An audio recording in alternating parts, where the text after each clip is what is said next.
Nieto Carabeo, del doctor Marco Antonio Cantú Cuevas, secretario de Salud del Estado de Morelos, el doctor Amado Nieto Carabeo del de la Universidad Autónoma de San Luis Potosí, y la licenciada Ilse Rebeca Gutiérrez Ramírez, que ya se encuentra aquí con nosotros también para este curso del día de hoy. Tenemos el día de hoy la presentación del licenciado Carlos Ríos Espinosa. Voy a dar lectura a su breve síntesis curricular para de ahí pasar con nuestros demás ponentes. El licenciado Carlos Ríos Espinosa es maestro en sistemas penales comparados por la Universidad de Barcelona, especialista en Derecho Constitucional y Derecho Fundamentales por la Universidad de Pisa, licenciado en Derecho por la Universidad Iberoamericana. Fue consejero de la Comisión de Derechos Humanos del Distrito Federal y miembro del Comité de Expertos de la Convención sobre los Derechos de las Personas con Discapacidad de la Organización de las Naciones Unidas. Ha sido docente en diversas universidades y ha publicado diversos artículos y libros en materia de justicia penal, seguridad pública, derechos humanos de las personas con discapacidad, y desde 2016 es investigador y abogado senior de la Organización Internacional de Derechos Humanos, Human Rights Watch, en donde cubre temas de acceso a la justicia, capacidad jurídica y derecho a la vida independiente para personas con discapacidad. Es un gusto, licenciado Carlos Ríos, que esté el día de hoy con nosotros. Nos va a presentar el nuevo modelo de recuperación para los servicios de salud mental, internamiento voluntario. Adelante, don Carlos. Muy buenos días a todas y a todos. Nuevamente es un placer para mí estar esta mañana con ustedes para conversar sobre un tema que me han pedido aborde respecto del modelo de recuperación para los servicios de salud mental. Como saben, este cambio de paradigma que se dio justo con la aprobación el 16, con la publicación, perdón, el 16 de mayo pasado de la reforma en materia de salud mental y adicciones, que fue publicada en el Diario Oficial de la Federación. Y ahora me han pedido que aborde el tema de justo uno de los procedimientos que hoy por hoy existen para la atención en salud mental, que tiene que ser enfocada desde una perspectiva un poco más amplia, ¿no? Que el simple hecho de el tema del internamiento, sino de una manera más integral desde la perspectiva general y cuáles son los principios que rigen el nuevo modelo de recuperación para los servicios de salud mental, que es lo que justamente está en discusión actualmente. Su implementación y al respecto de que este diplomado pues es el que está dando la pauta para ver cómo esto se tiene que concretizar en los distintos ámbitos del sistema de salud a nivel nacional en todos los niveles de gobierno. Bueno, para empezar me gustaría volver sobre la cuestión justo de el modelo de recuperación, ¿no? Como saben ustedes, la reforma del 16 de mayo de 2022 prevé un modelo basado en derechos humanos para la organización de los servicios en salud mental y adicciones. Este modelo es el modelo conocido como modelo de recuperación y que tiene su base justo en la necesidad de armonizar los dispositivos de la legislación nacional con lo que prevé el derecho internacional de los derechos humanos, ¿no? Específicamente en su vertiente de respeto a los derechos en el ámbito de los servicios de salud para también personas con discapacidad y para toda la población en general. Entonces, quisiera retomar el tema de justo cuál es este concepto de recuperación que prevé la nueva legislación en este tema. Bueno, de acuerdo con la propia ley aprobada, la recuperación es el propósito último de los servicios de salud mental. Justo este concepto es el que permite generar o prever, ¿no?, la idea de que tiene que haber un despliegue óptimo de las potencialidades individuales de las personas para la convivencia, el trabajo y la recreación. Pero por supuesto esto tiene que atender específicamente a la idea de recuperación que la propia ley reconoce como un concepto que cambia de persona a persona, ¿no? De acuerdo con las preferencias individuales, ¿no? Y el concepto de recuperación significa justamente el poder dar empoderamiento a la persona para que ésta tenga una vida autónoma, superando o manejando el trauma que pueda haber existido, ¿no? Con ella.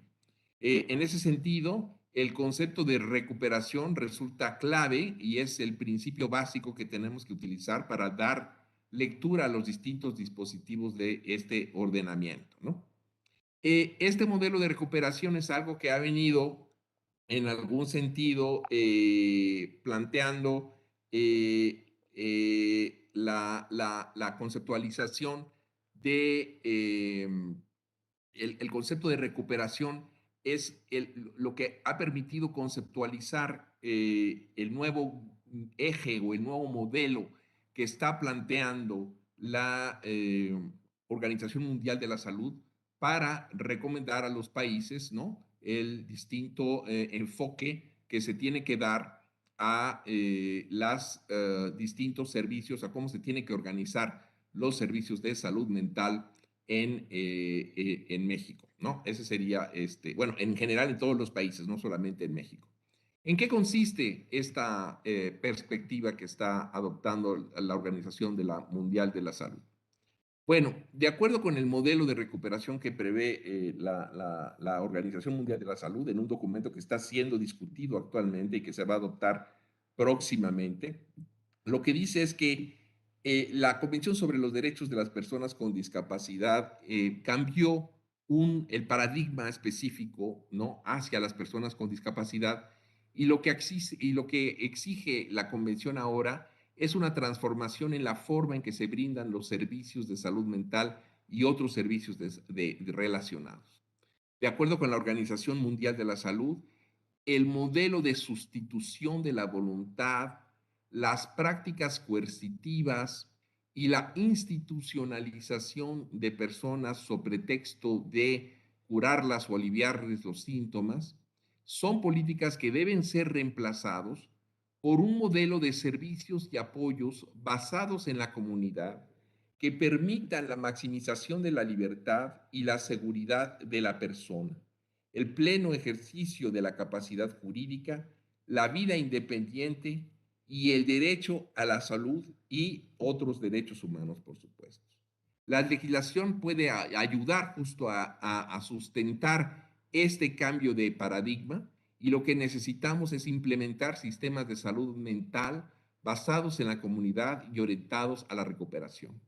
Eso es precisamente lo que hace esta nueva reforma que en buena medida se adelanta, ¿no?, a los planteamientos que ha hecho la Organización Mundial de la Salud para los efectos de dar al marco legislativo nacional pues un parámetro basado en el derecho internacional de los derechos humanos, que como saben pues tiene un importante componente en esto que señalábamos de el cambio de modelo de un modelo de sustitución de la voluntad hacia un modelo de reconocimiento pleno del derecho al consentimiento informado y al acceso a la posibilidad de contar con mecanismos de apoyo para la toma de decisiones en el ámbito de las decisiones que se adoptan en los servicios de salud mental.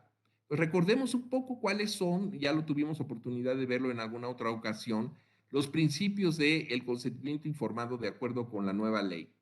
Bueno, como saben ustedes, el consentimiento informado, de acuerdo con la ley publicada ya en el Diario Oficial de la Federación, es específicamente el núcleo del derecho a la salud, tanto de la perspectiva de la libertad individual como de las salvaguardas para el disfrute del mayor estándar de salud.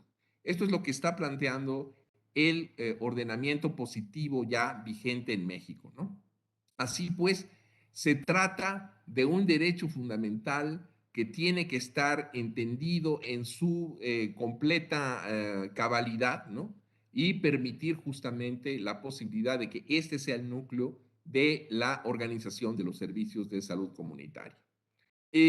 Claro que habría en algún sentido, y la propia ley lo maneja así, ¿no?, la necesidad de plantear algunos esquemas de excepciones cuando exista algún problema o alguna dificultad para saber o conocer cuál es la voluntad y preferencias de la persona específicamente que se tiene que respetar, ¿no? Entonces, la propia ley sí establece una excepción cuando se trate de un supuesto en el que no se pueda conocer por ningún medio cuál es la voluntad y preferencia de la persona y exista un riesgo inminente e inmediato para su vida o su integridad física, pues es posible intentar hacer una intervención sin el consentimiento de la persona porque no se sabe cuál es esa voluntad, ¿no? Por ejemplo, es una persona que tiene un accidente, que se encuentra en estado de coma y no podemos saber cuál sea su voluntad y preferencias. En esos supuestos puede haber una posibilidad de intervención y de aplicar específicamente un mecanismo sin consentimiento informado inmediato. Sin embargo, el propio ordenamiento del 16 de mayo de este año, la publicación, sí plantea que no puede entenderse como un supuesto de emergencia la idea de que la persona no puede tener conciencia de lo que hace o que está en un error, ¿no? Entonces, el propio ordenamiento sí plantea que no se debe entender como excepción al consentimiento informado la idea de que la persona no tiene capacidad, no tiene conciencia o está equivocada, ¿no? Ese es un supuesto que no está incluido en el marco de excepción que he señalado. Así pues, se tendrán que establecer mecanismos u ofrecimiento para la toma de decisiones con apoyo, que eso es algo que otra de mis compañeras ya en algún momento va a dar en este mismo seminario, de cuáles son las estrategias que ya la propia ley, y es la primera vez que el ordenamiento jurídico mexicano reconoce en una ley específicamente el derecho a la toma de decisiones con apoyo. Eso es lo que tiene que privilegiarse en este supuesto. Y es así que, pues, la norma sí establece una serie de mecanismos para lograr lo que se trata, de lo que se trata, ¿no? Que es poner el derecho a la autonomía personal en un primer momento, ¿no? Eso es algo esencial. Por razones de tiempo voy a tener que restringir un poco la discusión a una norma que al parecer entra en contradicción con esto que vengo señalando. Es una aparente antinomía de una norma que está en el artículo 51 bis 2, que fue publicada el 17 de abril de 2009 y que es texto que está ahí todavía en el texto de la reforma que fue publicada. Esto no es de la reforma, sino es un texto previo que dice que los usuarios tienen derecho a decidir libremente sobre la aplicación en los procedimientos diagnósticos y terapéuticos ofrecidos. Pero dice, en caso de urgencia o que el usuario se encuentre en estado de incapacidad transitoria o permanente, la autorización para proceder será otorgada por el familiar que lo acompañe o su representante legal. Esto, como pueden ustedes observar, es un modelo de sustitución de la voluntad que queda tácitamente derogado por los contenidos nuevos de la legislación que entró en vigor el 16 de mayo de 2022. Existe un viejo principio jurídico que se denomina que ley posterior deroga la anterior cuando trate de la misma materia y se trate de contenidos contrarios. Y como pueden ustedes apreciar, pues esta norma entra justo en contradicción con los nuevos dispositivos sobre el consentimiento informado, sobre la prohibición de establecer criterios de discernimiento para la determinación de las llamadas emergencias o excepciones al tratamiento, y en ese sentido, pues tiene que entenderse como tácitamente derogada. Cuando nos enfrentemos a una situación de emergencia en la que una persona está en una situación de crisis, se tendrán que activar los protocolos que específicamente establece la nueva legislación para poder enfrentar estas situaciones de acuerdo al modelo de derechos humanos y al respeto a la autonomía y al consentimiento informado de la persona. Así pues, como ven ustedes, el modelo nuevo de 16 de mayo de 2022, pues lo que hace es hacer un tránsito, un cambio de paradigma hacia un modelo de mecanismos coercitivos a una reforma que está basada únicamente en el consentimiento informado y en la posibilidad de tener servicios comunitarios con la posibilidad de un ofrecimiento de apoyos para la toma de decisiones. Y este es el modelo que se tendría que llegar a implementar. Incluso en el artículo 75, si ustedes ven, por ejemplo, el segundo párrafo, plantea este mecanismo, también lo hace respecto el tema de las contenciones físicas y químicas que quedan ya expresamente prohibidas, ¿no? Por el ordenamiento que fue publicado el 16 de mayo. Y acá lo que se plantea es que el internamiento solo puede llevarse a cabo de manera voluntaria y cuando aporte, por supuesto, mayores beneficios terapéuticos para la persona que el resto de las intervenciones posibles. Así pues, este modelo, por supuesto, tiene que ir acompañado, acompasado con la idea y la obligación de generar los servicios comunitarios de los que estamos conversando. Yo con esto, termino mi intervención porque justo por motivos de tiempo solamente son los datos que puedo aportar en este momento, pero por supuesto la presentación queda en manos de los organizadores, con mucho gusto, y quedo atento a posibles preguntas que ustedes puedan dirigirme por correo electrónico y con mucho gusto puedo con gusto atender algunos planteamientos. Muchísimas gracias por la invitación nuevamente y quedo atento para el desarrollo de posteriores sesiones del seminario. Muchas gracias. Muchas gracias, licenciado Carlos Ríos. Extraordinaria su exposición. Algunas preguntas que le mandaremos por correo electrónico. Nos dice Edith Cruz, aquellas personas que no estén en condición de tomar la decisión de internamiento y sea su comportamiento de riesgo para su ámbito familiar, ¿cómo se atienden, licenciado Carlos, en este brevísimo comentario? Bien, si ustedes, por eso es que decía que esto lo tenemos que desarrollar de una manera armónica, ¿no? Lo que prevé la ley es la creación de servicios de respuesta inmediata de emergencia, que son un modelo que ya tuve ocasión yo de platicar un poco sobre ellos cuando estábamos discutiendo el tema de los servicios de emergencia comunitarios, que es precisamente permitir que en algún momento dado estos equipos de respuesta inmediata acudan a la atención de la persona, pero siempre desde una perspectiva de respeto a la voluntad y a la autonomía de la persona.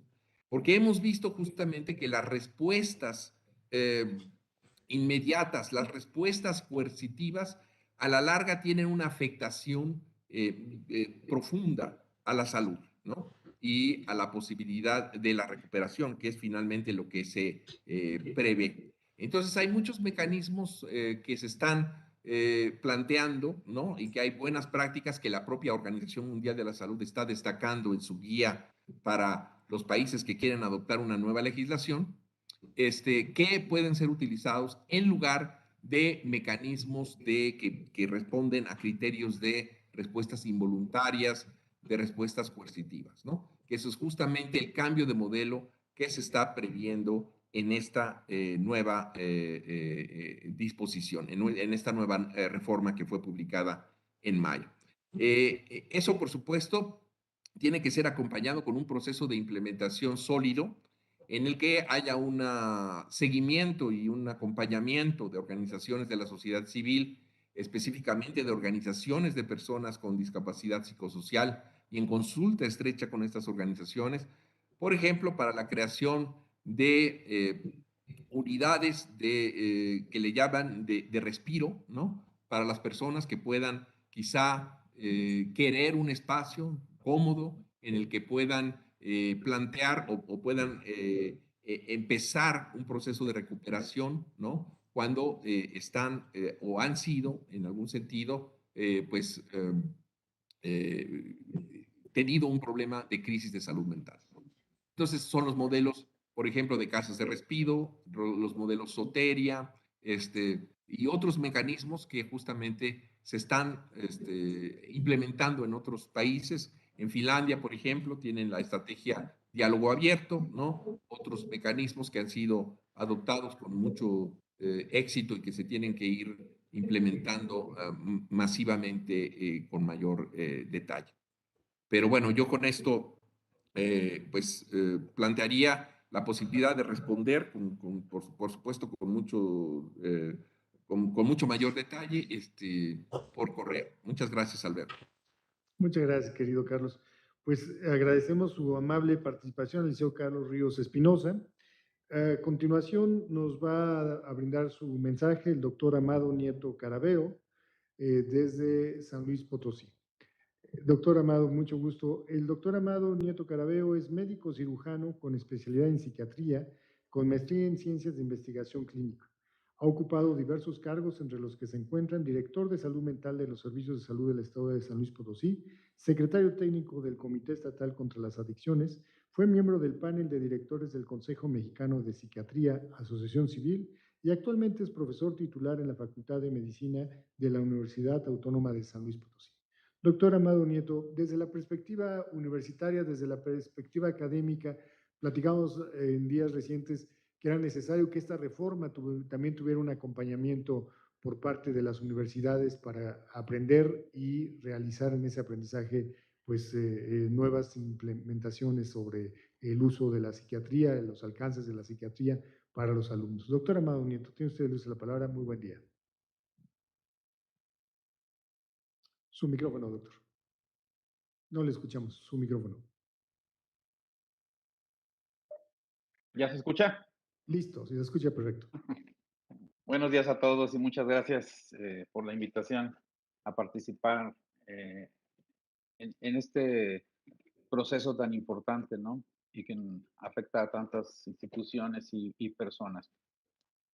Bueno, un breve comentario. Efectivamente, como mencionaba el ponente anterior, el debate eh, cuando se implementan reformas a los servicios de salud mental, que es en nuestro caso, pero que ha sucedido ya en muchos otros países, suele centrarse, ¿verdad?, en el aspecto del internamiento y de la hospitalización y en un sector de padecimientos, ¿no? Aquellos padecimientos que suelen requerir el internamiento. Y bueno, esto no es de sorprender, se trata quizá de la población más vulnerable, eh, y además, bueno, suscita una discusión, un debate ético y filosófico alrededor de logros y derechos, ¿no?, de estos pacientes. Y que tiene, bueno, pues un contexto histórico, ¿no?, que lo justifica. Sin embargo, creo que el problema cuando se centra el debate en este aspecto, que siempre es lo que más llama la atención, es como él decía, ¿verdad? Olvidarnos que existe lo demás. No, creo que es problemático hablar nada más de este aspecto olvidándonos de que existe lo que lo sustituye, como él bien decía. Y es por eso que siempre que hablemos de esto, creo que en general todos estamos de acuerdo, ¿verdad? Pero siempre que se debate esto, aparece el aspecto práctico, como el que mencionaba la pregunta, ¿no? Los que hemos trabajado pues en la trinchera, en los hospitales, nos encontramos con ciertos problemas de índole práctico y de toma de decisiones con cierto tipo de personas y de familias. ¿Sí? Y si no se cuenta con esta otra estructura que sustituya el internamiento involuntario y coercitivo, eh, pues se van a suscitar muchos problemas de índole práctico, sobre todo con las familias. Y creo que esa es una preocupación en muchas de las personas que trabajan en estos hospitales. Y creo que por ello no debemos olvidarnos que la discusión de un nuevo modelo de salud mental implica siempre tener en mente yo quisiera comentar brevemente 5 o 6 puntos que no se nos deben de olvidar a la hora de estar pensando en el diseño y la implementación de un nuevo modelo de servicio de salud mental, tal como lo plantea, como lo sugiere la Organización Mundial de la Salud y como lo retoma la nueva ley de salud mental y adicciones. Una es la integración de los servicios. Creo que tenemos que superar un poco esta dicotomía que siempre hemos tenido de hospital-comunidad, no solamente en salud mental. Bien podríamos estar hablando, por ejemplo, de que, hombre, ojalá los pacientes diabéticos no tuvieran que hospitalizarse nunca ni estar utilizando servicios de hemodiálisis y que hubiera una un servicio, ¿verdad?, de salud orientado a sus determinantes sociales, hacia la prevención y la promoción. O sea, esto que se aplica ahorita y que nos queda muy claro en el caso de la salud mental, creo que ya es un problema de toda la salud. O sea, no, la reforma en un modelo de salud mental va de la mano de una reforma paralela en el ofrecimiento de servicios de salud. De manera que estos servicios la oferta debe estar integrada. Y creo que deberíamos de entender al hospital comunidad como un continuum, no como una dicotomía. Em, y por otro lado, que los servicios de salud mental no estén desacoplados de los servicios de salud en general. Esto en el caso de salud mental, creo que es importante la inclusión dentro de esta oferta integrada de los trastornos por consumo de sustancias, que históricamente, tanto en nuestro país como en muchos otros países, no somos el único caso, la atención a los problemas de salud mental y a los de adicciones están fragmentados y están separados desde el punto de vista administrativo, presupuestal, administrativo y operativo. Por un lado se ofrecen unos servicios y por otro otros, ¿no?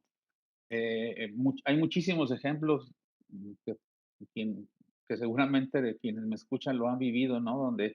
Donde un paciente no cabe en un servicio de salud mental porque consume drogas, pero no lo admiten en un servicio para atención de uso de sustancias porque tiene un trastorno mental. Hoy sabemos que el 80% de los padecimientos se dan bajo el paradigma de la patología dual. Eh, la mayor parte tienen un trastorno por consumo de sustancias y un trastorno de la salud mental. Entonces creo que es muy importante pensar en este nuevo modelo, en que ya no estemos pensando adicciones y problemas de salud mental como si fueran una cosa diferente. Eh, Creo que también en esto nuevo modelo debe de estar basado en la definición de necesidades por parte de los usuarios. O sea, creo que se nos ha olvidado a la hora de diseñar servicios de salud exactamente qué es lo que necesitan las personas, qué buscan, cuáles son sus necesidades, más allá de lo que uno como profesional pueda pensar o suponer que ellos necesitan.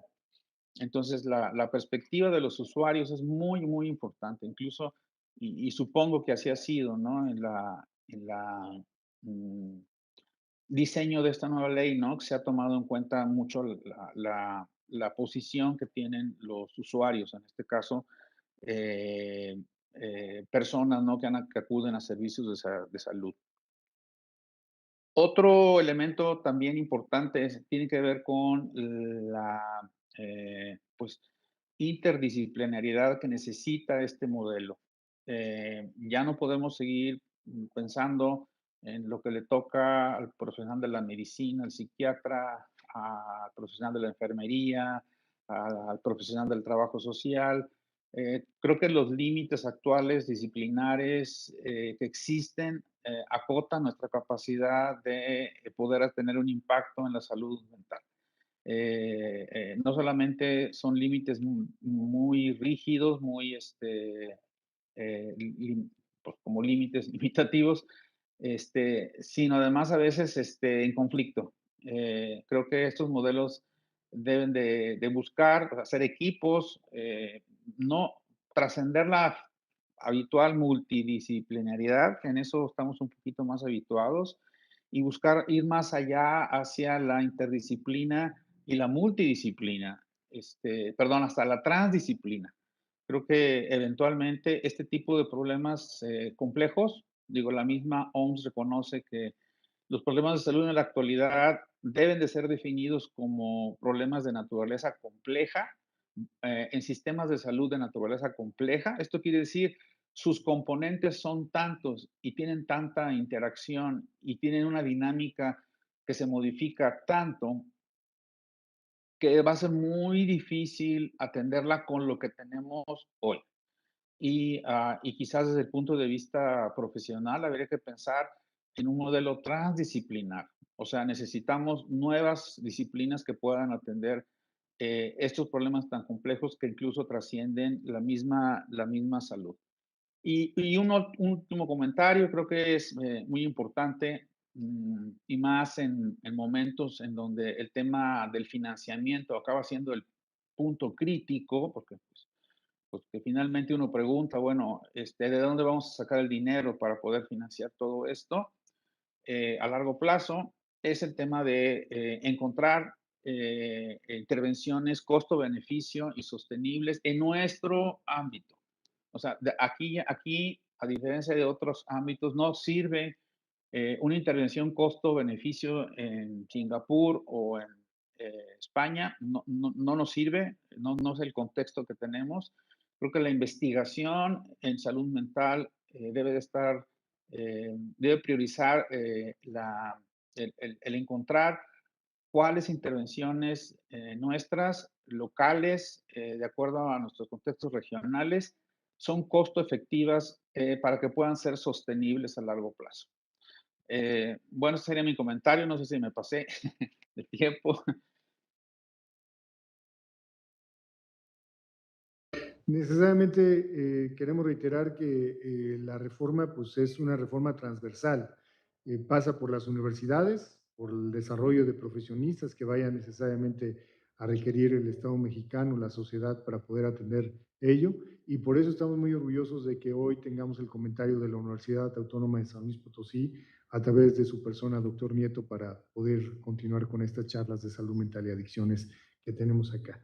Asimismo, saludamos que tenemos la presencia de Baja California, Coahuila, Chiapas, Veracruz, Puebla, Campeche, Oaxaca, Aguascalientes, Estado de México, Nuevo León, Michoacán, Morelos, Sinaloa, Hidalgo, Jalisco, dentro de los estados que hoy nos acompañan en esta presentación.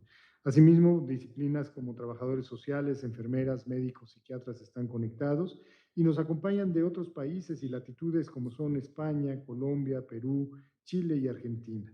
Asimismo, de Facultad de Psicología de la UNAM, la Facultad de Medicina de San Luis Potosí, la Facultad de Medicina de la Universidad Nacional Autónoma de México y del Centro de Estudios Superiores del CINVESTAP del Instituto Politécnico Nacional. Asimismo, agradecemos a las UNEMES, CAPAS, YAPAS, SECAS, Centros de Rehabilitación de Adicciones, jurisdicciones sanitarias. Tenemos 11 que hoy nos acompañan, Senaprese, CONADIC, IMSS Bienestar, entre otras instituciones que están aquí. Hay mucho interés en este curso y muy agradecidos a todas y a todos por sus comentarios. A continuación, despedimos al doctor Amado Nieto agradeciendo su amable intervención y le damos su introducción al doctor Marco Antonio Cantú Cuevas, secretario de Salud del Estado de México, quien ya está aquí con nosotros. Doctor Marco Antonio, muy buenos días. Me permite, voy a hacer una breve semblanza de su persona para posteriormente darle entrada a su participación y que pueda hacernos la exposición que también tenemos de parte de usted. El doctor Marco Antonio Cantú Cuevas es médico cirujano graduado de la Universidad Autónoma de Guadalajara, con posgrado en anatomía patológica por parte de la Universidad Nacional Autónoma de México y egresado del Hospital de Especialidades Centro Médico Nacional Siglo XXI del Instituto Mexicano del Seguro Social. Cuenta también con maestría en Ciencias Políticas y Sociales y diversos artículos ha publicado como médico, de artículos médicos, y también ha participado como profesor y ponente en múltiples cursos, congresos y seminarios sobre cáncer. Además, se ha desempeñado como catedrático de pregrado y posgrado en las carreras de médico cirujano por parte de la UNAM, la Universidad West Hill, la Universidad Autónoma del Estado de Morelos y la Universidad Latinoamericana de Cuernavaca. Doctor Marco Antonio Cantú, un gusto que esté con nosotros. Muy buenos días, a sus órdenes. Muchísimas gracias. Primero, saludándole a todos. ¿Sí me escuchan? Perfecto. Pues muchas gracias. Agradecer en primer lugar a la senadora Lilia Margarita Valdés Martínez, quien es la presidenta de la Comisión de Salud, por su invitación. A usted, el secretario técnico, biólogo Alberto Ruiz, por su introducción, su amable. Nada más, si me lo permite, soy del estado de Morelos, corrigiendo, no del estado de México, perdón. Reciban todas y todos ustedes un cordial saludo del señor gobernador Cuauhtémoc Blanco Bravo, quien tiene un gran interés en la salud mental aquí en el estado y nos ha dado instrucciones a la Secretaría de Salud y a los servicios de salud para que estemos en coordinación con todas las autoridades federales de cualquier ámbito, ya sea privado, público o académico, para que vayamos avanzando en el tema que tiene que ver con la salud mental. Envío también, si me lo permite, un saludo al doctor Juan Manuel Quijada, Gaitán, quien es el director general de Servicios de Atención de la Salud Mental. Amigo, seguramente nos está escuchando. Gracias también por su apoyo al Estado de Morelos con el tema de salud mental. Voy a empezar con la presentación, y bueno, y por supuesto a todos los que nos escuchan y nos ven en todo el país y fuera de México. Me voy a disculpar con ustedes, voy a dar solamente algunas diapositivas y si me lo permiten, con la venia de la mesa, me ayudará a presentar el tema la doctora Adelina Pérez Vázquez, quien es la responsable estatal del programa de salud mental aquí en Morelos. Hay un poquito de problema en la garganta, así que no creo poder terminar todas las diapositivas, pero aquí estaré presente. Agradezco también a la doctora Sila Guzmán Rodríguez, quien está acompañándonos aquí en la mesa, y ahorita ustedes las podrán ver. Ella es la directora de Salud Pública en el Estado de Morelos de los Servicios de Salud. Y miren ustedes, el tema de salud mental, por supuesto que es un tema que cobra muchísima relevancia ya desde hace varios años, pero sobre todo ahora en los momentos de pospandemia. Voy a presentarles a ustedes una serie de diapositivas de los programas tanto federales como de los estatales que estamos haciendo para modificar las políticas públicas en salud mental, siempre alineados a la federación con todos los lineamientos que nos han marcado y con algunas iniciativas propias que estaremos nosotros implementando en los próximos meses.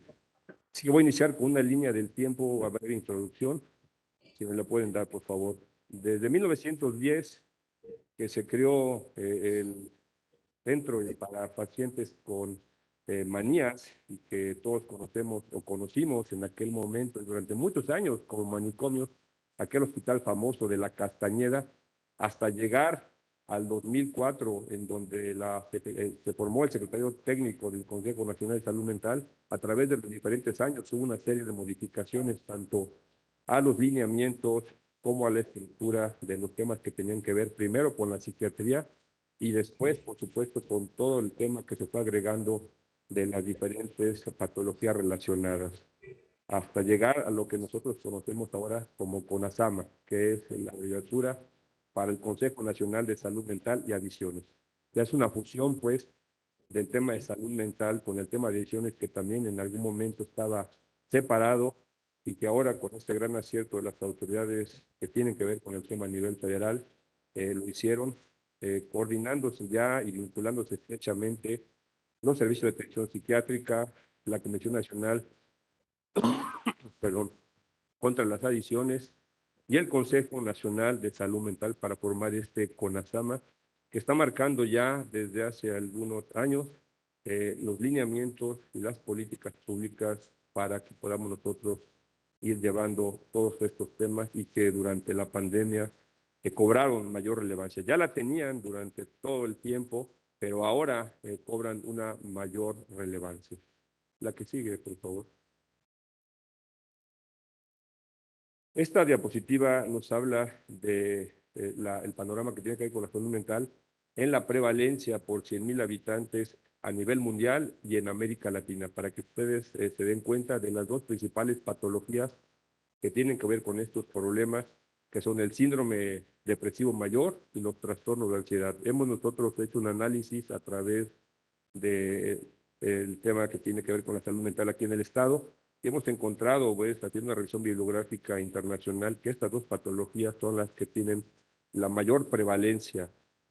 A nivel mundial es el síndrome depresivo mayor, que ha tenido ya un ligero incremento a 3,152 casos, y los trastornos de ansiedad a 4,255 en los últimos años, con un incremento porcentual del 27,6 y del 25,6% respectivamente antes de la pandemia y después de la misma. ¿Cómo estamos en América Latina? El comportamiento pues, es muy similar, solamente que tenemos un mayor porcentaje. Antes de la pandemia era el 34,8% para estas patologías, y después de la misma, el trastorno de ansiedad, esto era para el síndrome de depresión mayor, y para el trastorno de ansiedad 31,7%. Como se ven, tiene esto un porcentaje mayor que el promedio a nivel mundial. Ahora, la que sigue.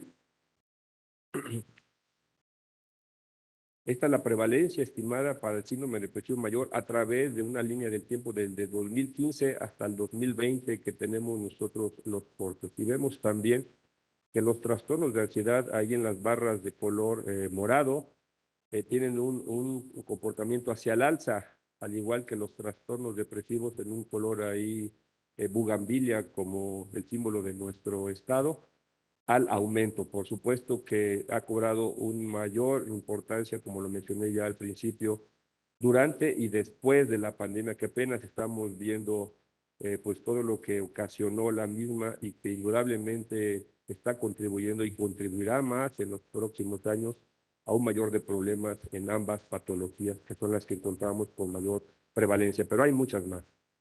La que sigue. Y este es las cifras que tenemos nosotros de las principales patologías en nuestro estado, aquí en Morelos. Si se fijan, aquí el comportamiento es muy similar para las dos patologías más frecuentes a nivel mundial y en América Latina, que es el trastorno depresivo y los trastornos de ansiedad.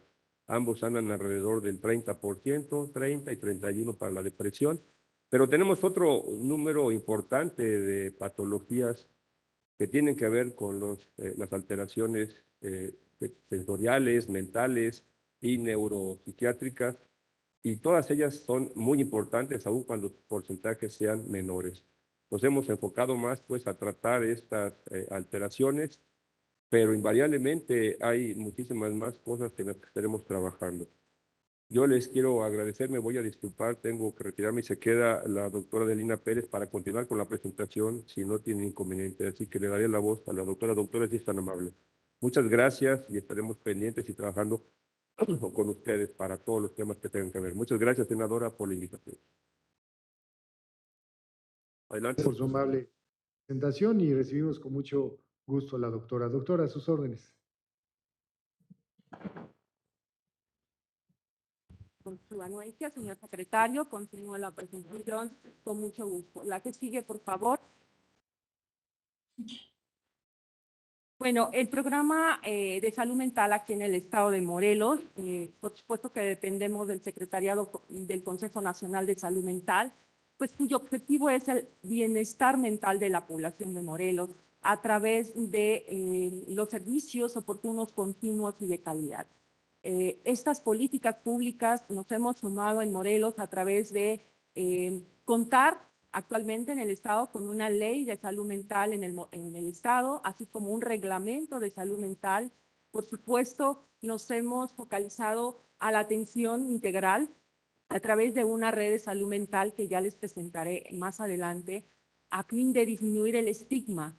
Este estigma en el tema de la salud mental, que si bien así como la población en general aún prevalece el estigma, también en el personal sanitario. Por eso la profesionalización del personal de salud es muy importante para atender todas estas patologías y sobre todo estas de mayor incidencia que ya les comentaba el secretario de Salud, como la depresión, la ansiedad, el TDA, el TDAH, pero también, por supuesto, la conducta suicida, que es un componente importante y que debemos poner mucha atención para prevenir el suicidio. Esta es la estructura del programa de salud mental en Morelos, que tiene que ver con 5 ejes principalmente. La promoción a través de pláticas, psicoeducación, talleres, la prevención, la aplicación de tamizajes a la población, sobre todo escolar, de nivel medio superior, de superior, que es donde se coloca el pico de la conducta suicida. Y por supuesto, la mesa espejo ha sido un referente en el estado de Morelos. Se le ha impulsado por instrucción de la Secretaría de Salud y la Dirección General de Servicios de Salud en Morelos a fin de fortalecer y prevenir y sobre todo disminuir la brecha de atención de los trastornos mentales. En la atención, por supuesto, tenemos una línea, la 232-32342, para efectos de que la población en general tenga este acercamiento y nosotros demos un acompañamiento con toda la información para ellos. Damos tratamiento individual, grupal y, por supuesto, tenemos al día el proceso de referencia que finalmente es un procedimiento entre todas las instituciones de salud, del sistema de salud, por supuesto, pero entre todas las unidades que corresponden la atención de la salud mental, incluyendo el consumo de sustancias, a fin de disminuir la mortalidad. La que sigue, por favor. Esta es la red de salud mental que contamos en el estado de Morelos para la atención de los trastornos mentales, incluyendo el consumo de sustancias. Es una red que está integrada al primer y segundo nivel de atención.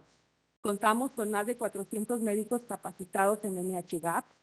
Contamos con más de 28 módulos de salud mental que son psicólogos clínicos adscritos a centros de salud.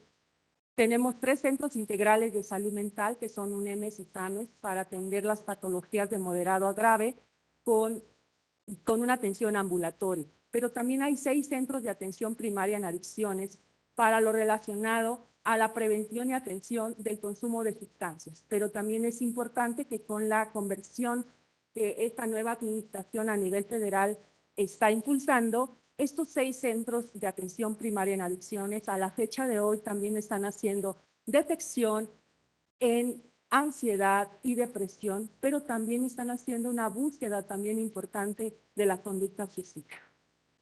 Tenemos el servicio de psiquiatría en 5 hospitales del estado de Morelos, pero también este año hemos aperturado el servicio de neuropsicología por ser un servicio importante en este tema de los trastornos mentales y la importancia de la rehabilitación en el tratamiento de los mismos. La que sigue, por favor.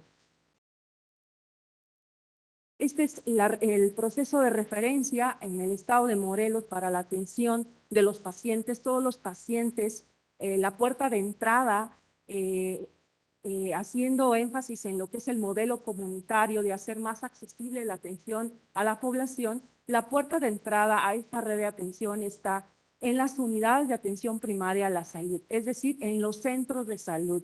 En estos centros donde les comentamos, se cuentan con médicos capacitados en NHGAP, pero también con psicólogos clínicos capacitados en un diplomado para el afrontamiento y intervención, por ejemplo, para la conducta suicida, entre otras más patologías como ansiedad y depresión, que son las que más llegan a las unidades del primer nivel de atención. Y de ahí entran a las diferentes unidades que atienden tanto de segundo como de tercer nivel de atención, si fuera el caso. La que sigue, por favor.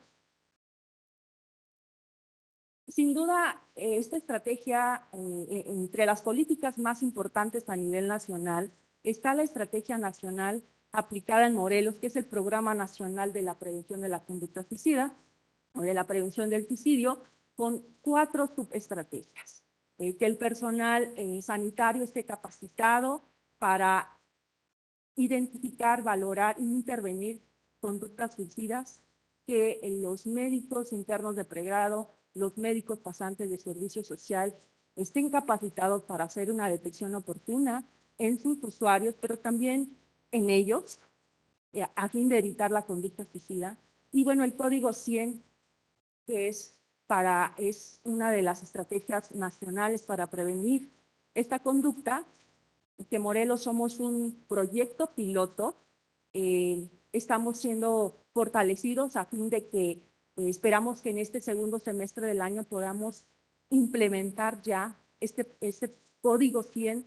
Estamos ahorita validando toda la formatería necesaria para poder implementar ya este Código 100.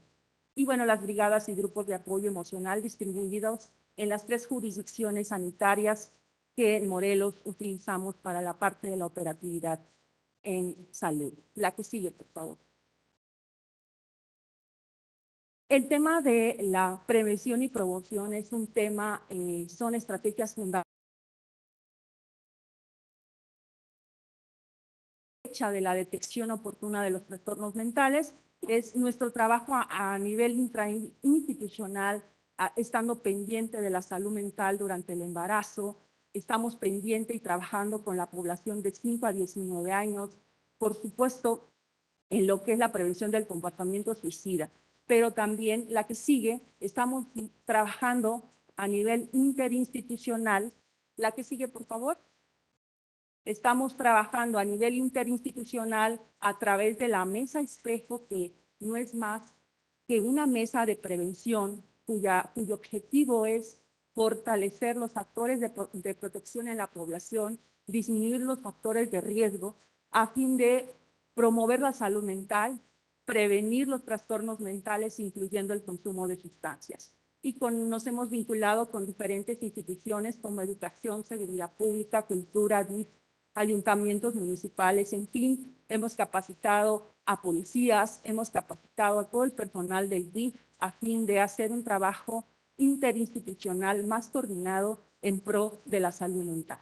Por supuesto, también con los padres de familia, con cursos y talleres de crianza positiva, y por supuesto que los padres identifiquen signos y señales de alerta en lo que es ansiedad y depresión. La que sigue, por favor. A la fecha hemos dado en esta nueva administración, se han atendido, se han otorgado a más de 100,000 consultas de psiquiatría como de psicología en lo que va de esta administración. Pero también en lo que es promoción y prevención. La que sigue, por favor. Hemos dado más de 3,668 sesiones de prevención y promoción a la salud, impactando a más de 137,360 personas. En esta transición que ya hace rato hablaban, considero que se sientan las bases para que México, y como Estado miembro de la OMS y suscrito en el Plan de Acción Integral sobre la Salud Mental 2013-2030, lleve a cabo las 3 recomendaciones de actuación. Esta sería como mi conclusión. Estas recomendaciones de actuación, que consisten en 3. Profundizar el valor y el compromiso que atribuimos a la salud mental, no solo hacer más inversión en materia de salud mental, en fondos y recursos humanos, sino también es importante formular políticas, impulsar las políticas que ya están basadas en la evidencia y estableciendo un sistema de información sólida en el país, y por supuesto que consideramos que eso puede contribuir a los estados como el de nosotros.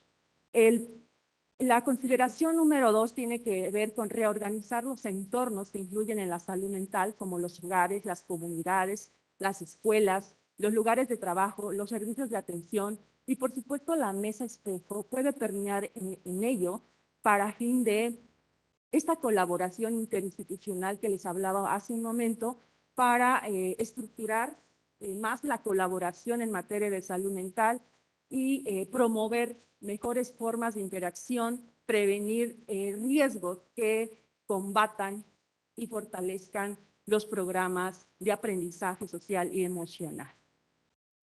Es cuanto. Sería todo. Doctora. Muchísimas gracias, doctora. ¿Tenemos otra intervención del Estado de Morelos? ¿O con ello ya concluimos las intervenciones de Eso Morelos? concluimos, pero al parecer hay algunas preguntas. Sí, en el chat hay varias preguntas. No sé si quieren que las lea un servidor y a ustedes así ya las van contestando. Dice, ¿cuánto personal se tiene en salud mental en el Estado de Morelos? ¿Y qué presupuesto se destina para ello? ¿Hay algún manual que se menciona para operar que se pueda transferir a otros centros de salud para ello, ¿no? Muchas felicitaciones también tenemos de cómo lo están haciendo en Morelos con su infraestructura, ¿no? Y, en fin, si quieren, pudiéramos abordar estas 2 primeras y después avanzamos en otras más. A sus órdenes. Claro que sí. La primera pregunta relacionada con cuánto personal tenemos en el primer y segundo nivel de atención en Morelos. Tenemos más de 400 médicos generales capacitados en lo que es la guía NHGAP para hacer detección, diagnóstico, atención y tratamiento de la salud mental, incluyendo las adicciones.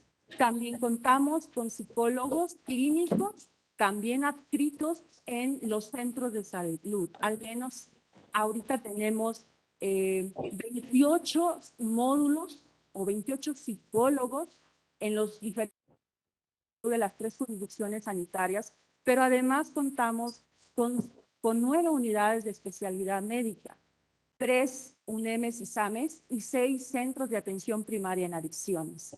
Estos centros integrales de salud mental cuentan con psiquiatra y un equipo multidisciplinario. Y los centros de atención primaria en adicciones, por supuesto que también cuentan con un grupo multidisciplinario profesional, empezando por psicólogos, trabajo social, promotor y demás.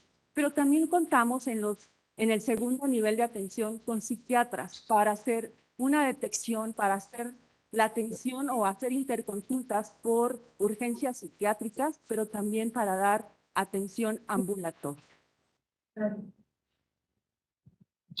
Muchísimas gracias, doctora. Es una extraordinaria labor que hacen en Morelos. En verdad les agradecemos mucho. Tenemos 1,329 personas conectadas de todo el país en la plataforma Webex. En redes sociales nos acompañan 90 personas más. Y tenemos pues el canal del Congreso que está transmitiendo en vivo para otra población que también nos está mirando a través del canal del Congreso y que agradecemos muchísimo la oportunidad de estar con ustedes. Si les parece, doctoras, y agradeciendo su extraordinaria ponencia que nos ha abierto. Sí, doctora, a sus órdenes.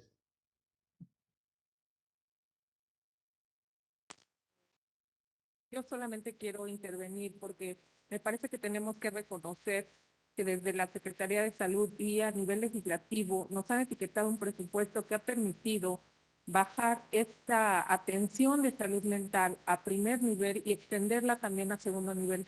Esta atención desde el legislativo y desde la Secretaría de Salud, a su vez de servicios de salud, finalmente impacta en cómo se maneja la salud mental en el estado de Morelos y pudiera ser como un ejemplo para replicarse en otros estados. Así que agradezco a mis autoridades por por este presupuesto que ha sido asignado para Morelos y que de unos años para acá ha rendido frutos.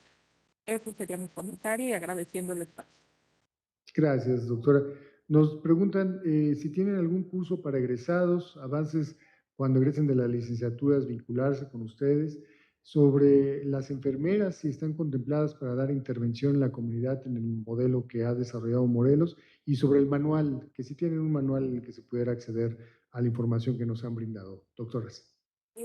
Sí, en el estado de Morelos contamos con diversas guías. Bueno, nos abocamos en lo que nos apoyamos en las guías de práctica clínica, pero también tenemos catálogos de patologías para la atención en los diferentes niveles de atención. Y por supuesto también contamos con un protocolo para hacer la atención de la conducta suicida, entre otros más. Si hubiera ya alguna petición en específico, se pueden poner en contacto con nosotros y por supuesto que sí los orientamos. Les daríamos la información correspondiente. Muchísimas gracias. Doctora, tenemos otras preguntas. Me parece que cada cuánto hace su medición de impacto para obtener los resultados de todos estos datos obtenidos, ¿no? Tienen en el equipo que intervienen referentes pares, ¿no? Y nos piden un correo electrónico en el cual pudiéramos contactar las doctoras. Le vamos a pedir, no sé, Marito, ¿nos podría repetir la pregunta, por favor? Sí, cómo no. Uno, nos preguntan de su correo electrónico, si tenemos, que ahorita nos lo puedan poner en el chat, donde ahí lo puedan conocer las personas para hacer comunicación con ustedes. La parte del presupuesto nos hacen referencia y otra pregunta dicen, ¿cada cuánto hacen su medición de impacto para obtener los resultados? ¿Cómo están los tiempos de revisión de ustedes? Nuestros resultados se evidencian mediante indicadores que se miden de manera mensual y se reportan de manera trimestral. Obviamente una evaluación de impacto pues requiere mucho más tiempo, sin embargo lo que hacemos es medir mediante indicadores que se reportan de manera estatal y por supuesto a la Secretaría de Hacienda también del Estado. Muchísimas gracias, doctora. Si nos permiten y pidiéndoles que no se retiren todavía aquí, tenemos nuestra ponente, la licenciada Ilse Rebeca Gutiérrez, quien nos continuará dando la charla y para efectos de llegar al final de las presentaciones con algunas últimas comentarios de lo que el chat nos siguen planteando, para efecto de dar un cierre ahí. Si les parece, le damos entrada a la licenciada Ilse, agradeciendo nuevamente al Estado de Morelos tan extraordinaria presentación que hoy nos han brindado y agradeciendo mucho al doctor Marco Cantú y a todo su equipo por la oportunidad de saludarlos. La licenciada Ilse Rebeca Gutiérrez Ramírez estudió la licenciatura en Pedagogía en la Universidad Pedagógica Nacional. Ha participado en espacios dedicados a la investigación, debate y discusión en materia de discapacidad, salud mental, educación y derechos humanos en diversas instituciones. Desarrolla proyectos de intervención educativa con poblaciones en situación de vulnerabilidad y o discapacidad, asociaciones civiles e instituciones, y es integrante de la red Orgullo Loco México y de la red multidisciplinaria para la investigación sobre discriminación en la Ciudad de México. Actualmente es jefa de unidad departamental de asesoría para la discapacidad intelectual y mental del Instituto para las Personas con Discapacidad de la Ciudad de México. Licenciada Ilse, muy bienvenida. Muchas gracias por estar con nosotros. A sus órdenes. Hola, ¿qué tal? Buen día. Muchas gracias por la invitación. Yo creo que sí. Muchas gracias por la invitación. Y bueno, daré comienzo sin más preámbulo a la presentación del día de hoy. Yo les hablaré en esta ocasión de algunos referentes muy importantes que es súper esencial que tengamos presentes en el momento de abordar crisis, del abordaje de una situación denominada crisis. Sí, por favor, gracias. Y bueno, respecto al tema, me gustaría comenzar resaltando algunos aspectos importantes de la Ley General de Salud del capítulo 7, ya con la reforma, específicamente el artículo 74 que aborda los derechos de las personas usuarias, especialmente el aspecto del derecho a contar con mecanismos de apoyo en la toma de decisiones y a directrices de voluntad anticipada sobre el consentimiento informado, así como el derecho al consentimiento informado de la persona con relación al tratamiento a recibir y el derecho a no ser sometido a medidas de aislamiento, de contención coercitiva o cualquier práctica que constituya tratos crueles, inhumanos o degradantes, y en su caso ser sujeto a medios para atenuar el escalamiento de crisis. Retomo este aspecto de la ley porque con base en este artículo deberían construirse los mecanismos necesarios para justo atenuar estas situaciones de crisis que algunas personas podrían o podríamos presentar.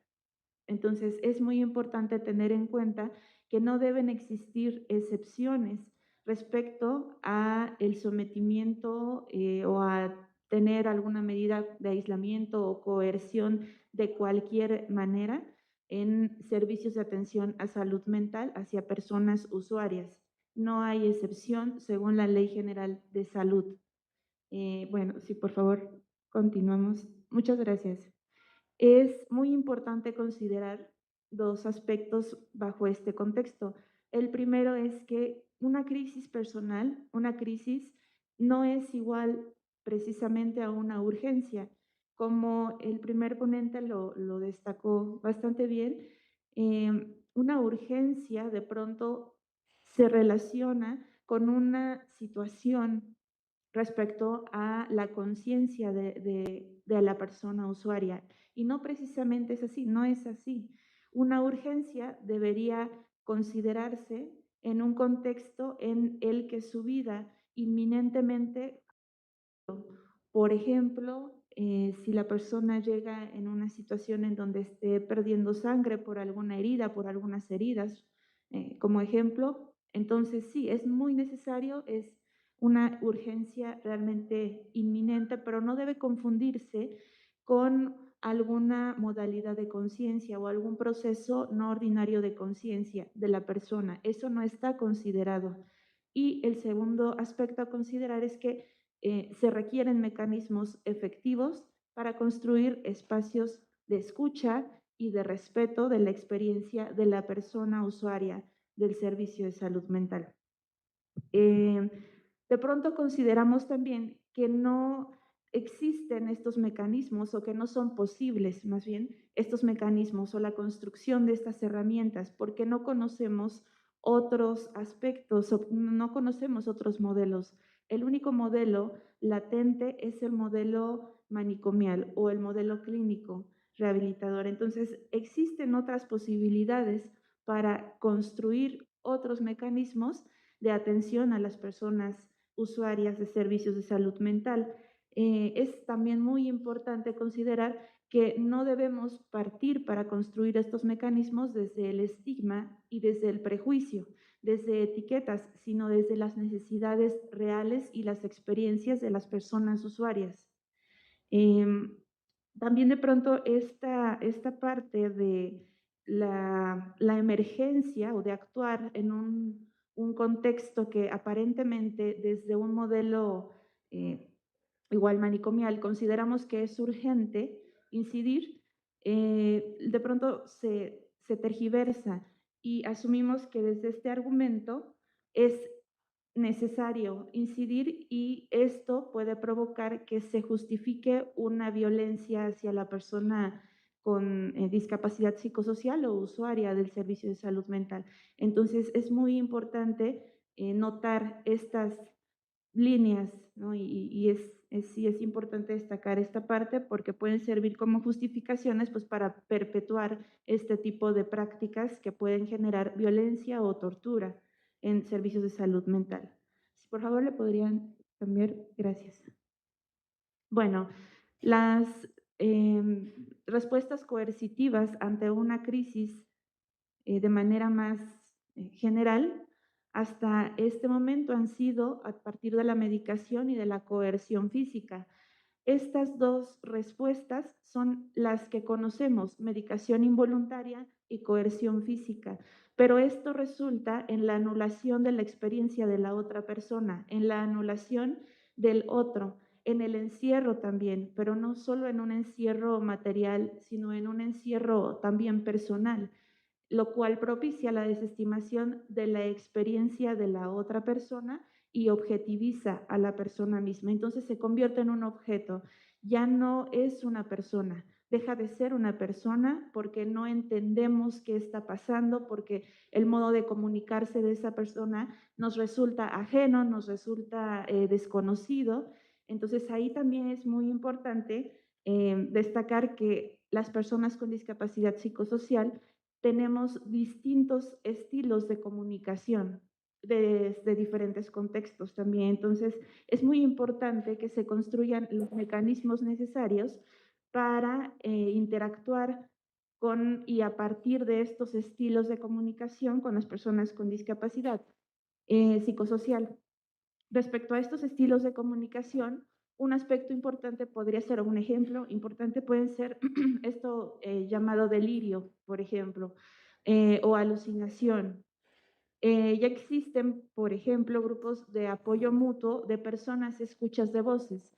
Ya no se asumen, ya no nos asumimos como personas con una enfermedad mental, nos asumimos como personas desde la diversidad psicosocial, aprendiendo, conociendo y reconociendo nuestros referentes identitarios. Por ejemplo, es el caso de los grupos de apoyo mutuo de personas escuchas de voces organizados, coordinados e integrados por personas con discapacidad psicosocial desde este referente identitario. Entonces, es muy importante justo valorar y no desestimar la experiencia de la persona misma porque es muy rica. De pronto, como profesionales de la salud, pues sí, en efecto, podemos estar un poco distanciados o muy distanciados de la experiencia del otro, pero es importante, de nuevo, construir los mecanismos para aproximarnos a esa experiencia de la otra persona sin que ejerzamos coerción o violencias hacia este colectivo. Entonces, el resultado de estas respuestas coercitivas ante una crisis sería el deterioro de la autonomía de la persona. Se supone que el objetivo del sistema de salud mental tendría que ser lo contrario, fomentar la autonomía de la persona y que la persona pueda reincorporarse a sus actividades cotidianas, que la persona pueda vivir en comunidad, que la persona sea autónoma. Y el resultado de las violencias tácitas, implícitas, a veces explícitas, pues bueno, sería esta parte contraria, ¿no? El deterioro total de la autonomía de la persona y también da como resultado la validación de procesos de tortura, también de violencias institucionales e, insisto, a veces implícitas y naturalizadas totalmente, o bien explícitas, pero también perfectamente bien naturalizadas. Ok, sí, por favor, la siguiente. Y bueno, también me faltó comentar que las restricciones desde la Organización Mundial de la Salud se están considerando también como situaciones de tortura. Entonces hay que tener mucho cuidado justo con esta parte. Y respecto a esta diapositiva, bueno, aquí agregué algunos aspectos muy importantes y esenciales en el momento de la construcción de nuevas ideas, nuevos enfoques o prácticas que tienen que ver con el desescalamiento de situaciones críticas. Por ejemplo, uno es técnicas de relajación corporal. Es muy importante también considerar un enfoque multidisciplinario porque la tarea se la están llevando en su mayoría trabajadores sociales, enfermería y la parte clínica, médica. Entonces es muy importante incorporar otro tipo de elementos, otro tipo de equipos de trabajo también. Por ejemplo, la parte de la nutrición, el enfoque de la psicoterapia, de la fisioterapia también, de la pedagogía, también de la parte artística. Entonces, es muy importante incorporar este tipo de multidisciplinas, de disciplinas. Y aquí también hago hincapié en el tema de grupos de apoyo mutuo y de equipos de desescalamiento también que participarían en una respuesta rápida. Respecto a este tema de respuesta rápida y los equipos de intervención, definitivamente no tienen que ver con el tema de coerción, ni física ni química, de manera mucho menos involuntaria, pero no tienen que ver con esto. Tienen que ver con la construcción de nuevo, espacios de escucha, de espacios para que la persona pueda reincorporarse a la vida cotidiana y también estos equipos de respuesta pueden tener, por ejemplo, apoyo mutuo, apoyo entre pares. De pronto pensamos que los profesionales de la salud son quienes más saben sobre todos los aspectos de las personas con discapacidad, en este caso con discapacidad psicosocial.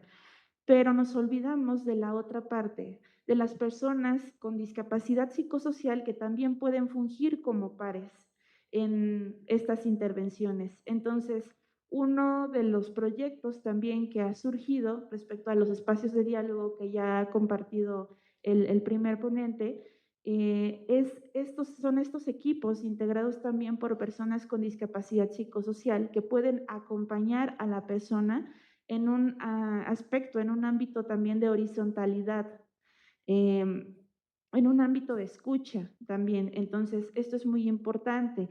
El acompañamiento respecto a situaciones críticas debe considerar aspectos esenciales que son de la horizontalidad. De pronto, como persona con discapacidad psicosocial, se considera desde la clínica o se desestima mi experiencia y se considera que no sirve, ¿no? O que no es una experiencia válida desde la clínica. Entonces, es necesario considerar que la horizontalidad es realmente vital si nos queremos aproximar a la experiencia del otro. También otra parte es la anulación, la no anulación y la dignificación de la misma experiencia de la persona con discapacidad psicosocial.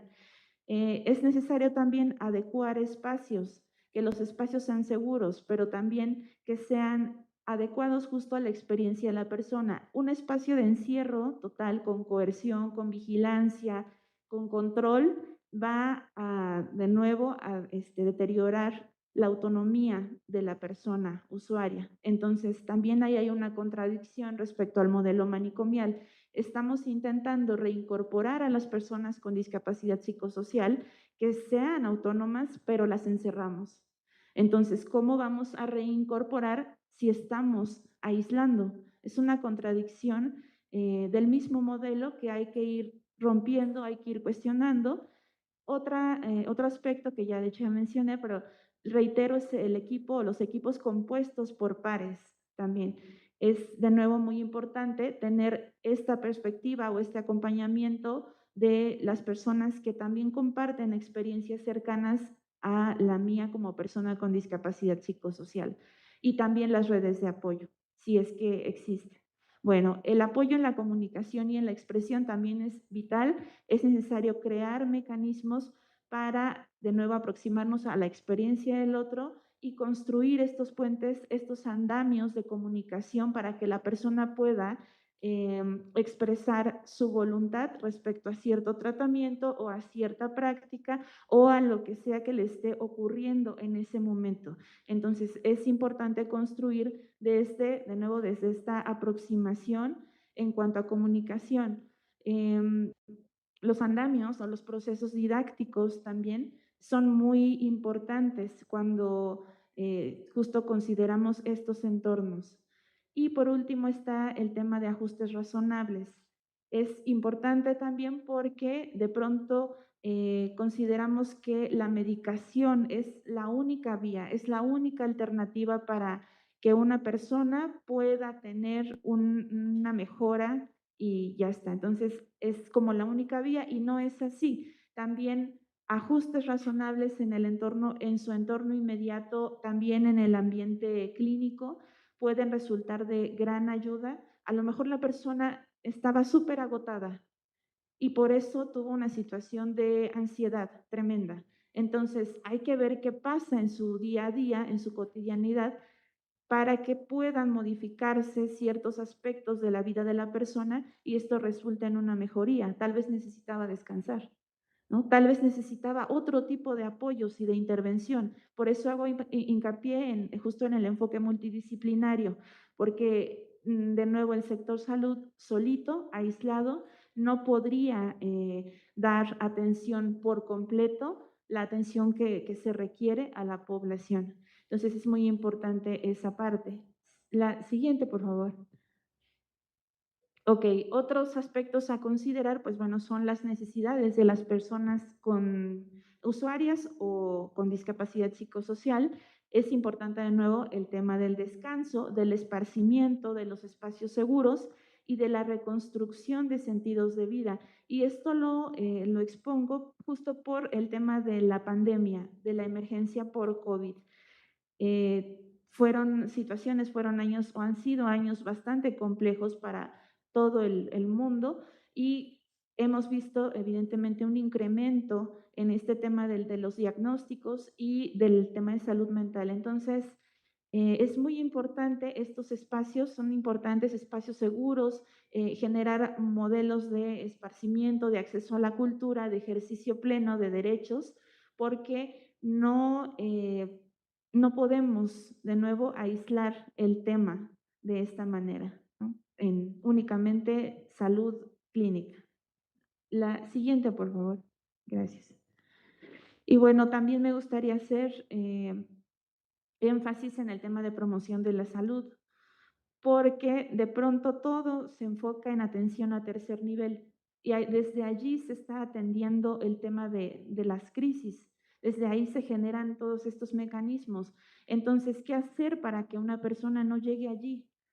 Porque si no hacemos algo antes, previo a estas situaciones de crisis con la población, no va a haber hospital que alcance, no va a haber recurso que alcance, porque todos y todas llegaremos allá debido a las condiciones también que estamos viviendo y, bueno, a todas nuestras cotidianidades. Entonces, ¿qué hacer previo a? Es necesario apostar también al tema de promoción de la salud. Y con promoción de la salud no me refiero única y exclusivamente al tema de difundir qué es salud mental. No es eso. Promoción de la salud tiene muchas directrices que no han sido bien explotadas, que no han sido bien profundizadas, sí por un tema también de recursos, pero también es importante explorar estas áreas. Por ejemplo, el reforzamiento de acción comunitaria o que tiene que ver con este tema también de salud mental comunitaria,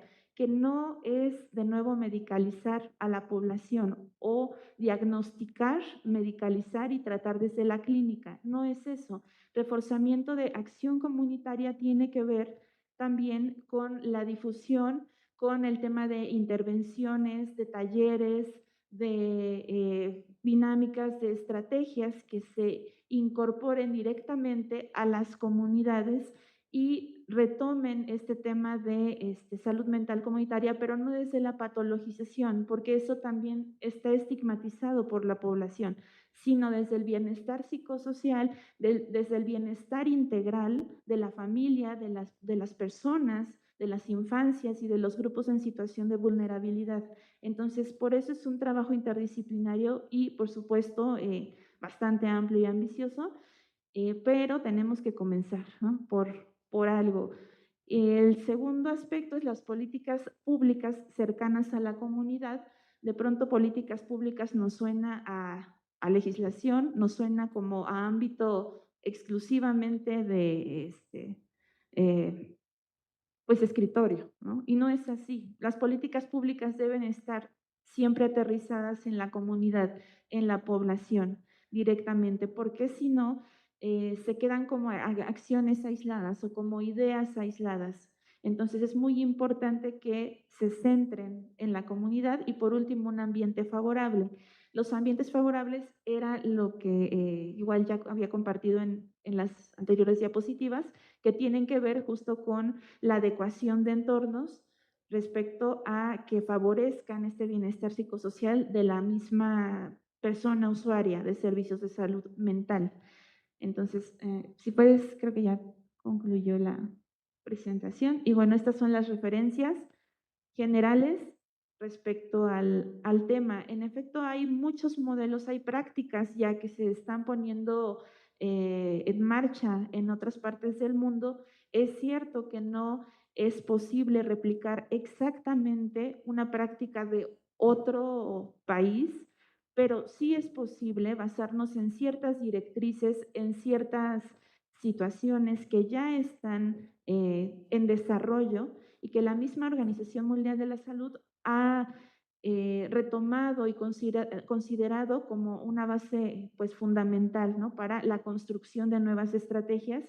Creo que México podría dar muy bien el ejemplo respecto a esta construcción, que de hecho ya ha sido reconocida la reforma en materia de salud mental por otros actores a nivel mundial, ¿no? Entonces creo que es importante ya comenzar a establecer la dinámica respecto a la construcción misma de la reforma. Entiendo que ya para concluir hay muchísimo trabajo que hacer. Creo que nos tocó un momento histórico, no un momento en donde se nos da algo para llevarlo a cabo porque ya está escrito. O sea, no nos van a dar la receta.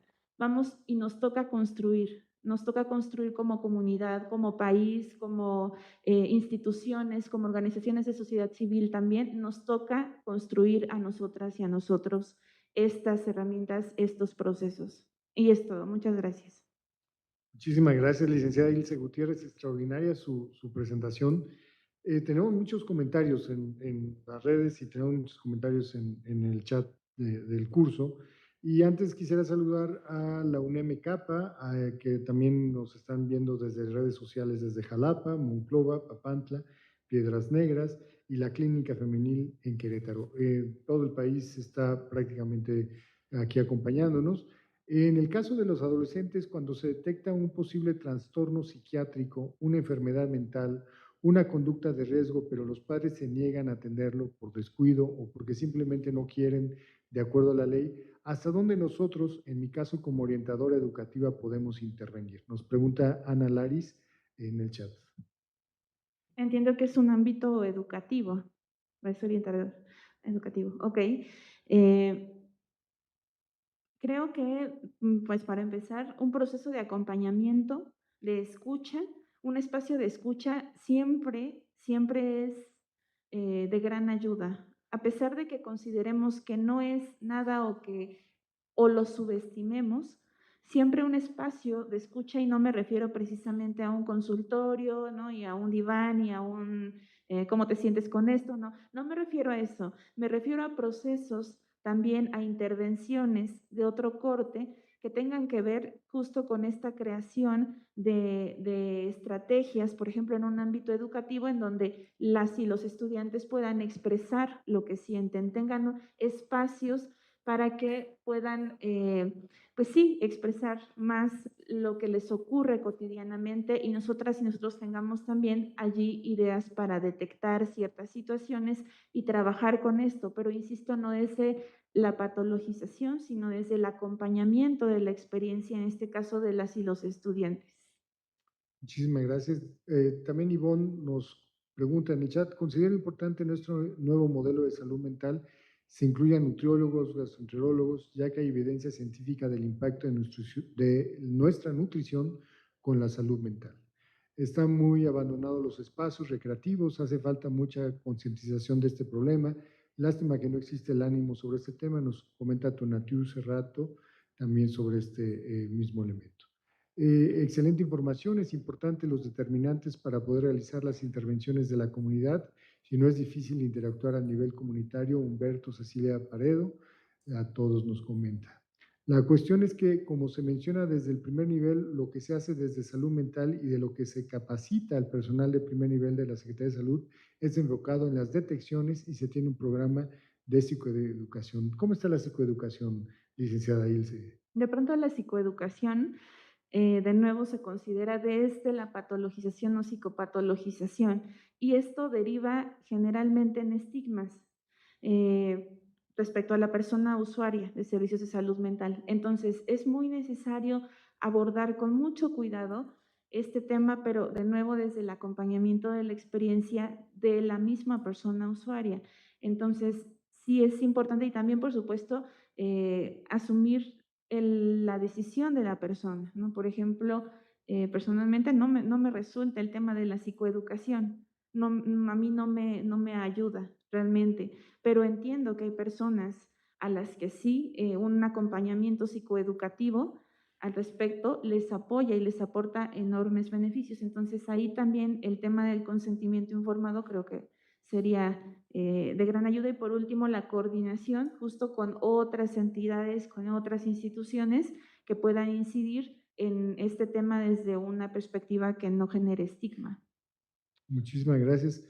Hacia la Secretaría de Salud del Estado de Morelos, a ver si por ahí tenemos a las doctoras que amablemente nos han estado continuando.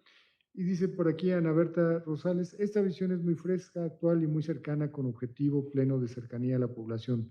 Darle lugar al arte, la nutrición y la psicoeducación es contundente en la atención a infantes, adolescentes y adultos, jóvenes y mayores.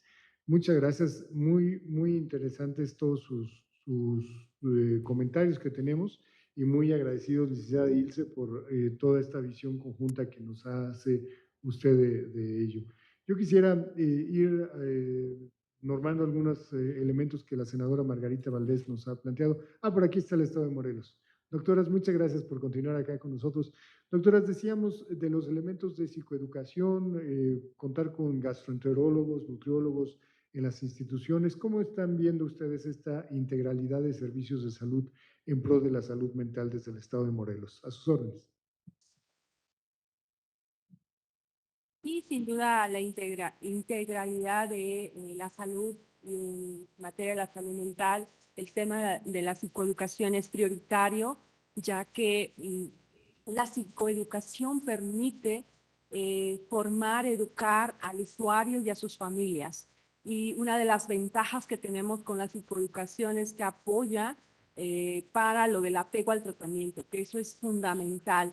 Y por supuesto, mientras el usuario y su familia esté informado y conozca acerca del manejo farmacológico, de la psicoterapia o del seguimiento que está llevando su familiar, mayor apego al tratamiento y entre mayor apego al tratamiento, mejor pronóstico para el usuario y sus familias. Así que la psicoeducación en materia de salud general es fundamental con usuarios con diabetes, con hipertensión, con situaciones del tipo que sea de salud. La psicoeducación debe estar siempre presente.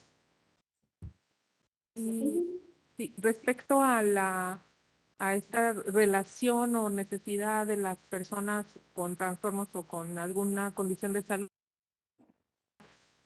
alguna consulta o sí, alguna atención por especialistas de nada entre atención primaria, la salud y hospitales, y eso permite e incluye que podamos atenderlos así con un sistema de referencia y contrarreferencia. Ustedes ya vieron que nuestra red está integrada casi siempre o básicamente por centros de atención primaria, y después de ahí nos vinculamos con los hospitales. Entonces, esto es lo que permite la atención integral de las personas con trastornos de salud mental.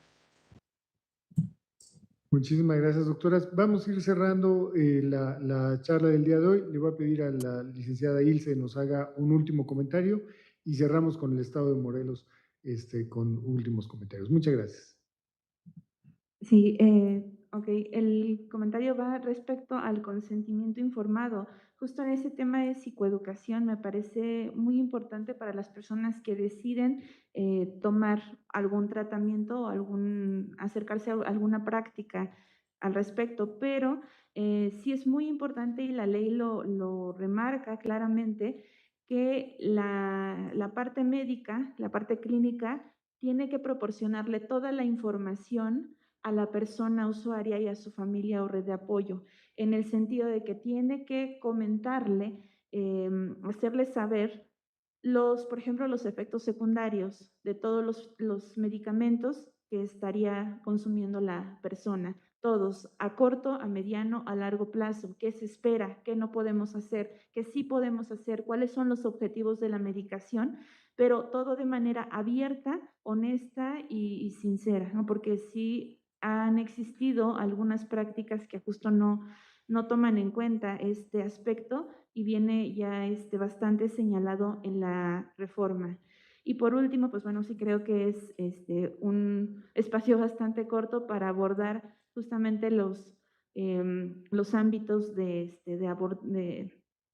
acción al respecto de equipos en materia de respuesta de crisis, ¿no? Pero sí existen diversos ejemplos de nuevo en el mundo y por último, si gustan, en algún otro momento yo les hago llegar la información a partir desde el correo electrónico. Y bueno, es todo. Muchas gracias.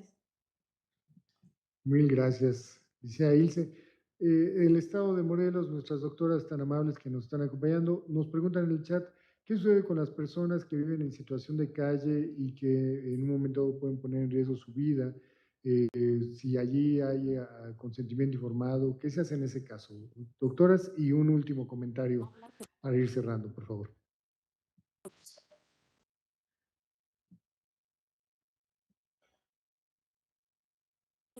Sí, con las personas que están en situación de calle es un poco más complicado acercarlas a lo que son las atenciones en materia de salud mental, a las unidades de salud mental, porque sin duda aquí creemos que el DIF, que es el responsable de la asistencia en estos casos, es el que debe y el que de alguna manera nos vinculamos y estamos en contacto para efecto de estos casos, pero que sin duda es un tema que se tiene que revisar porque tendríamos o hay la necesidad al menos de tener un albergue para este tipo de personas que requieren de la ayuda por trastornos de salud mental, llámese cual sea, pero sí lo que ellos de entrada requieren es la asistencia, tener un lugar donde dormir, donde alimentarse, donde estar mientras el sector salud con su competencia de la atención y el DIF en este caso con lo relacionado a la asistencia. Y, justamente creo que es un reto que tenemos todos los estados, aparte de la red de salud mental, la atención a personas en situación de calle o en condiciones de vulnerabilidad extrema, ahí sí necesitamos sinergizarnos con otras instituciones que den asistencia, como mencionaba la maestra Adelina, porque los servicios de salud se enfocan en dar atención, en dar psicoeducación, a veces hospitalización. Sin embargo, esta área asistencial detona o se anida en otras unidades que deberían pues atender, ¿no? Entonces sí, sin la sinergia es retadora, pero me parece que hacia allá tenemos que caminar y lo identificamos como una necesidad. Y también mencionar lo de las adicciones, porque también, pues nosotros podemos darle un modelo de asistencia, sin embargo, a largo plazo, pues debe continuarse. Y cómo enfocar esta atención de salud mental también hacia las adicciones nos va a dar pues un mejor trabajo, ¿no? En general, y no solamente ver salud mental, sino también más bien las adicciones con su comorbilidad de salud mental. Pues en verdad que ha sido una charla esta mañana extraordinaria. Tenemos muchísimos mensajes de agradecimiento y de reconocimiento a la labor tan profesional que todas y todos han desarrollado. Un saludo de parte de la senadora Margarita Valdés Martínez, presidenta de esta comisión, y anuncios para la próxima semana. La siguiente semana tendremos a la licenciada Diana Sheinbaum, de la organización civil Documenta. Tendremos la participación de algunos familiares y personas usuarios de los servicios de atención psiquiátrica también que nos van a acompañar para dar su visión desde pues, esta perspectiva del usuario, al que enfocamos las tareas de la ley. También tenemos a la senadora Margarita Valdés, que nos hará un mensaje, al doctor Miguel Malo, representante de la Organización Panamericana de la Salud de esta visión internacional, por lo que les invitamos a todas y todos a continuar con nosotros en la próxima sesión, a seguir participando en este magno evento Salud Mental y Adicciones, que hoy logramos tener 1,400 personas conectadas y cerca de 230 personas en redes sociales viéndonos en todo el país. Pues doctoras, hasta el Estado de Morelos les apreciamos muchísimo al señor secretario, ustedes por su profesionalismo, a la licenciada Ilse y a todos que han estado el día de hoy. Muchas gracias y tengan un muy buen inicio de semana. Gracias a todas y a todos. Nos vemos la próxima semana. Gracias.